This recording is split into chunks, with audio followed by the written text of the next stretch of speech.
আপনার নামটা খবিশ ছিল, তাই না? এখন থেকে খবিশ মানে কি জানেন? নোংরা নোংরা। আপনি হিন্দু, ঠিক আছে, আপনি শিরক থেকে মুক্ত হন, হিন্দু ধর্ম থেকে ইসলাম ধর্ম কবুল করেন। আপনি কি মুসা ইসলামের আগে? আরো আগে? মুসা নবীর আগে। আচ্ছা, নূহ ইসলামের আগে? নূহ। তারপরে সকল ধরনের কুফর, শিরক ও শয়তানি কর্ম থেকে বেঁচে থাকুন। কোরআন সুন্নাহর ঝাড়ফুঁক গ্রহণ করুন। আপনি হিন্দু, ঠিক আছে, কিন্তু আল্লাহ তাআলা আপনি আমাকে সৃষ্টি করেছে। সূরা জারিয়াতের 56 নম্বর আয়াতে আল্লাহ বলছেন, ওমা খলাকতুল জিন্না ওয়াল ইনসা ইল্লা লিয়াবুদুন। আমি জিন এবং মানব জাতিকে সৃষ্টি করেছি শুধুমাত্র আমার ইবাদতের জন্য, শুধুমাত্র তার গোলামের জন্য, তার দাসত্বের জন্য। তাহলে কি প্রমাণ পাইলাম? আল্লাহ তাআলা আয়াতে কি বলছেন? আপনি আমাকে শুধুমাত্র তার গোলামের জন্য তিনি আমাদের সৃষ্টি করছেন, তার দাসত্ব করে দুনিয়া থেকে যেতে হবে। তাইলে আখিরাতে কি পাওয়া যাবে? যারা তার আব্দ হবে, আল্লাহ বলছেন অপরে সূরা ফাজরের শেষের দিকে, ফাদখুলি ফি ইবাদি ওয়াদখুলি জান্নাতি। আমার বান্দা হয়ে যাও, জান্নাতে প্রবেশ করো। এখানে বলছেন আমি সৃষ্টি করেছি আমার আব্দ হওয়ার জন্য, দাসত্ব করার জন্য, ইল্লা লিয়াবুদুন, শুধুমাত্র আমার ইবাদতের জন্য। ওখানে বলছে ফাদখুলি ফি ইবাদি ওয়াদখুলি জান্নাতি, আমার আবেদ হয়ে যাও, আমার জান্নাতে প্রবেশ করো। তাহলে কেন আমরা দুনিয়াতে এই অত্যাচার, অনাচার, জুলুম, নির্যাতন, এই ইসলাম ছাড়া, কোরআন ছাড়া, হাদিস ছাড়া অন্য কোনো ধর্ম, অন্য কোনো মত, অন্য কোনো পথে চলবো বলেন? এটার জন্য কি আল্লাহ আমাদের সৃষ্টি করছে? আপনাকে আমাকে? হ্যাঁ, আমিও গুনাহগার। আমি আপনাকে এখন নসিহত করতেছি, এই মানে আমি পুত পবিত্র, আমিও গুনাহগার। বাট আমি তো আমার আল্লাহকে স্বীকার করি সকাল সন্ধ্যা। আপনি কি সেটা করেন? বলেন, আপনি করেন? করেন না। কেন করেন না? আপনি পান নাই। আপনার, আমি বুঝতেছি আপনার ব্যথাটা। আপনি তো এই দাওয়াত পান নাই কখনো। মহান আল্লাহর ইসমা আজমের উসিলায় এবং তার পবিত্র কালামের উসিলায়, পবিত্র কালামের মুজিজায়, যে ওহীর মাধ্যমে তিনি আমাদের নূর দান করেছেন। তিনি কি বলছেন জানেন? আয়াতুল কুরসির 2টা পড়ায় সূরা বাকারার, আল্লাহু লিকুল্লাযিনা আমানু ইখরিজুহুম মিনাদ যুলুমাতি ইলান নূর। আল্লাহ হচ্ছে মুমিনদের বন্ধু, জিন হোক আর মানুষ হোক। আপনি যদি মুমিন হন, আল্লাহ স্বয়ং আপনার বন্ধু। ইখরিজুহুম মিনাদ যুলুমাতি ইলান নূর, তিনি অন্ধকার থেকে আলোর দিকে তাদেরকে ডাকেন। ওয়াল্লাযিনা কাফারু, আর যারা কাফির, যারা মুশরিক, যারা বেদিন, যারা ইসলাম মানে না, কোরআন সুন্নাহ মানে না, সে জিন হোক আর মানব হোক আর দানব হোক, জিন হোক আর ইনসান হোক, তারা কি করে? ওয়াল্লাযিনা কাফারু, যারা কুফরি করে, আউলিয়াহুমুত তাগুত, তারা হচ্ছে তাগুতের বন্ধু, আল্লাহর বন্ধু না তারা। তাগুত মানে আল্লাহ বিরোধী যত গায়রুল্লাহ, যত শক্তি আছে, আল্লাহ বিরোধী যত শক্তি আছে গায়রুল্লাহ, সবই হচ্ছে তাগুত। আল্লাহ ছাড়া আপনি যা কিছু পৃথিবীতে পূজা করবেন, ইবাদত করবেন, কারো কথা মানবেন, কারো হুকুম মানবেন, কারো হুকুমে আপনি যা ইচ্ছা তাই করবেন দুনিয়াতে, আপনি তাগুতের পূজা করলেন। আল্লাহ বলছে যারা তাগুতকে বন্ধু বানায়, কুফরি করে, তারা তাগুত হচ্ছে তাদের বন্ধু। তারা কি করে? ইখরিজুনাহুম মিনান নূর ইলা যুলুমাত, তারা জান্নাতের আলো থেকে জাহান্নামের অন্ধকারে তাদেরকে নিমজ্জিত করে, জাহান্নামের দিকে ডাকে, অন্ধকারের দিকে ডাকে। উলাইকা আসহাবুন নার হুম ফিহা খালিদুন। এবার আল্লাহ লাস্টে কি বলছেন? যে তারা সবাই জাহান্নামে যাবে এবং সেখানে স্থায়ী হবে।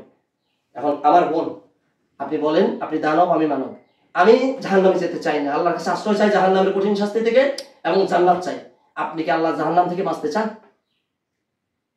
জাহান্নামের কঠিন শাস্তি থেকে বাঁচতে চান?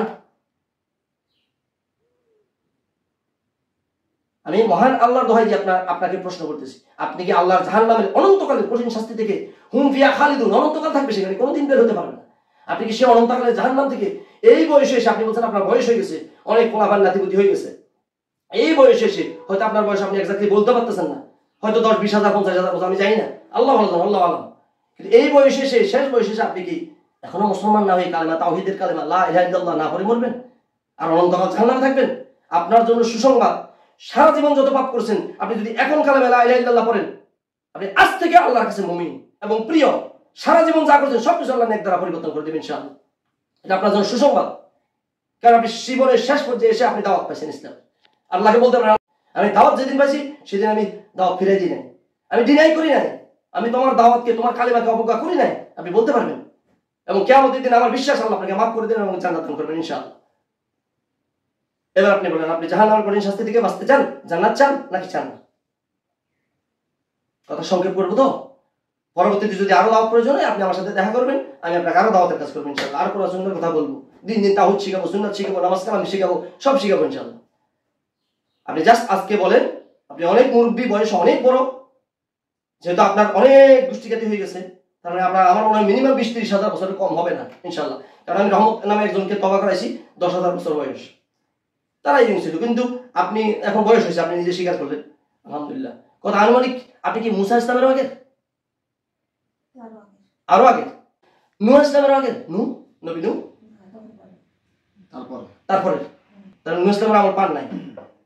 নূর পরে তারপরে আলহামদুলিল্লাহ মুসা ইসলামের আমল হইলেও তো 5000 বছর পার হয়ে গেছে, তো নূর পর হইলে আপনি ও হয়ে গেছে কমপক্ষে 15-20 হাজার বছর হয়ে গেছে। আল্লাহ বলছে কেউ যদি শিরিক না করে, ইন্নাল্লাহা লা ইয়াগফিরু আন ইউশরাকা বিহি, আল্লাহ বলছে যারা শিরিক করে তাদেরকে কোশ্চিনকালে ক্ষমা করব না, কোনোদিনও ক্ষমা করব না। আর যারা শিরিক করবে না, ওয়া ইয়াগফিরু মা দুনা যালিকা লিমান ইয়াশা, শিরিক কুফর না করলে আপনাকে আল্লাহ যে কোনো গুনাহ মাফ করে দিতে পারেন, এটা আল্লাহর ইখতিয়ার, এটা তার ক্ষমতা। কিন্তু শিরিককারীকে যারা আল্লাহর পার্টনার বানাবে, আল্লাহর সাথে পার্টনারশিপ তৈরি করবে, অন্য কারো পূজা করবে আল্লাহকে বাদ দিয়ে, আল্লাহ এই শিরিককারীকে কোনোদিন ক্ষমা করবে না, মুশরিককে কোনোদিন ক্ষমা করবে না, হোক জিন হোক মানব। তাহলে আপনি শিরিক থেকে মুক্ত হন, হিন্দু ধর্ম থেকে ইসলাম ধর্ম কবুল করেন, এরপরে গুনাহ খাতা যা হয় আল্লাহ মাফ করে দেবেন ইনশাআল্লাহ। তওবা করবেন, বারবার তওবা করবেন। আমরা তো গুনাহ করি, প্রতিদিন তওবা করি, প্রতিদিন শতবার করে। আমাদের নবী মুহাম্মদ সাল্লাল্লাহু আলাইহি ওয়াসাল্লাম, আপনার নবী আমার নবী মুহাম্মদ সাল্লাল্লাহু আলাইহি ওয়াসাল্লাম কি বলছেন যে প্রতিদিন উনিও 70 থেকে 100 বার তওবা করতেন, উনি তো নবী। তাহলে আমরা কি, আমরা 1000 বার তওবা করব? পাপ হয়ে যাবে আমাদের মাধ্যমে, আমরা তওবা করব, মাফ চাই নেব আল্লাহর কাছে ইনশাআল্লাহ। তাহলে আপনি এখন যেটা করবেন, আপনার মন কি আল্লাহর দিকে, আমি যেটা জানতে চাচ্ছি, আপনি ইতিপূর্বে যা করছেন, আপনি কি আল্লাহর দিকে রুজু হইতে চান? না। মহান আল্লাহর অনুগত হইতে চান? মহান আল্লাহর দিকে রুজু মানে আল্লাহর অনুগত হয়ে জাহান্নাম থেকে বেঁচে জান্নাতে যেতে চান? আলহামদুলিল্লাহ। তাহলে না করছেন, আপনি বুঝেন না প্রথমে, আপনি না করছেন না বুঝে। আপনি আল্লাহর দিকে ফিরে আসতে চান, জাহান্নামের কঠিন শাস্তি থেকে বাঁচতে চান। শাস্তি তো কেউ চায় না, আমিও চাই না, আপনিও চান না। তাহলে জাহান্নামের অনন্তকালের শাস্তি থেকে, আগুন থেকে বাঁচতে চান, আল্লাহর নাজ নেওয়াতে পরিপূর্ণ জান্নাত চান। ঠিক আছে? ঠিক আছে, বলেন আলহামদুলিল্লাহ। তাহলে আপনি আমার সাথে কালেমা পড়ে সাক্ষ্য দিয়ে এখনই মুসলমান হয়ে যান। এখন থেকে যুদ্ধ করবেন, এই যে যুদ্ধ করতেছেন, এতদিন যুদ্ধ করছেন শয়তানের পথে, এখন যুদ্ধ করবেন আল্লাহর পথে। এখন থেকে যুদ্ধ করবেন ইসলামের পথে। মারামারি করবেন, আপনি মারামারি করতে আমি আপনাকে না করি না, তবে ইসলামের জন্য করবেন। তলোয়ার চালাবেন ইসলামের জন্য চালাবেন, না আল্লাহর জন্য। এতদিন তলোয়ার চলছে শয়তানের পূজা করতে, এখন তলোয়ার চলবে আল্লাহর পথে। যারা শয়তানি করে, সেই তান্ত্রিক, সেই জাদুঘর, সেই কবিরাজ, যারা মানুষের ক্ষতি করে, মানুষকে কষ্ট দেয়, জিনকে কষ্ট দেয়, ওই সমস্ত তান্ত্রিকদের বিরুদ্ধে যুদ্ধ হবে। বুঝেন না এই কথা আমার? যুদ্ধ করবেন বাতিলের বিরুদ্ধে, হকের পথে। কথা বুঝতে পারছেন আমার বোন? আলহামদুলিল্লাহ। তাহলে আপনি কি এখন স্বেচ্ছায় সজ্ঞানে নিজের মনের আকাঙ্ক্ষায় কালেমা পড়তে প্রস্তুত? আলহামদুলিল্লাহ। বলেন আশহাদু আল্লা ইলাহা ইল্লাল্লাহু ওয়াহদাহু লা শারীকা লাহু ওয়া আশহাদু আন্না মুহাম্মাদান আবদুহু ওয়া রাসূলুহু। আমি সাক্ষ্য দিচ্ছি যে আল্লাহ ছাড়া কোনো ইলাহ নাই, কোনো মাবুদ নাই, কোনো সত্য মাবুদ নাই, তিনি এক, তিনি একক, তার কোনো শরীক নাই। আমি আরো সাক্ষ্য দিচ্ছি মুহাম্মদ রাসূলুল্লাহ সাল্লাল্লাহু আলাইহি ওয়াসাল্লাম আল্লাহর প্রেরিত বান্দা এবং রাসূল। আমি সাক্ষ্য দিচ্ছি জান্নাত সত্য, জাহান্নাম সত্য, ঈসা মাসীহ রূহুল্লাহ। আলহামদুলিল্লাহ। আপনি এখন মুসলমান। আজ থেকে হাত নামান, আজ থেকে আপনি মুসলমান। রোগীর নাম কি ছিল? পারভিন আপু। হ্যাঁ, পারভিন আপু। আর আপনার নামটা খবিস ছিল, তাই না? এখন থেকে খবিস মানে কি জানেন? নোংরা। নোংরা। আমরা খবিস কাকে বলি? মানুষদের মধ্যে যদি কেউ নোংরা কিছু ধরে, নোংরা কিছু কাটাকাটি করে, নোংরা পথে চলে, তাদের আমরা খবিস বলি। এই নেকড়াজনক নাম নিয়ে আপনি বেঁচে থাকতে চায়? মানুষ কেউ, জিন চায়, মানুষটা কেউ চায় না। তাহলে আজ থেকে আপনার নাম কি রাখা যায়? একজনের নাম রাখছিলাম আমিনা, আমাদের মসজিদের জায়গায় গাজীপুরে, যেটাকে মুসলমান করছি কৃষ্ণা। তাহলে আজকে ওনার নাম, আপনার একটা নাম পছন্দ করেন আপনি। যেমন আমি আমার নাম বলছিলাম খাদিজা, আয়েশা, তারপরে মারিয়াম, আসিয়া। আপনি আপনার একটা নাম পছন্দ করেন, আপনার কোনো পছন্দ আছে কিনা? আমি করলে ভালো হবে?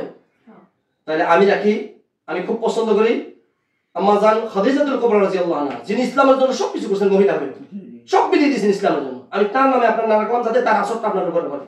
আপনি এখন থেকে আপনার জীবন বিলিয়ে দিবেন ইসলামের জন্য, আল্লাহর জন্য। তাহলে আপনার নাম রাখলাম খাদিজা। নাম কি? বলেন আমার নাম আজ থেকে খাদিজা।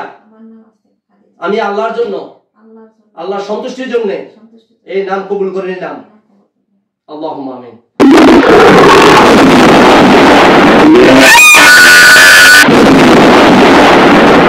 সমাধান একটাই, আর-রাইয়াতুশ শারঈয়্যা, শরিয়া সম্মত ঝাড়ফুঁক। মাদানী রোকেয়া সেন্টার, মানবতার কল্যাণে সদা তৎপর। Islamic TV. Life is great with Islamic culture.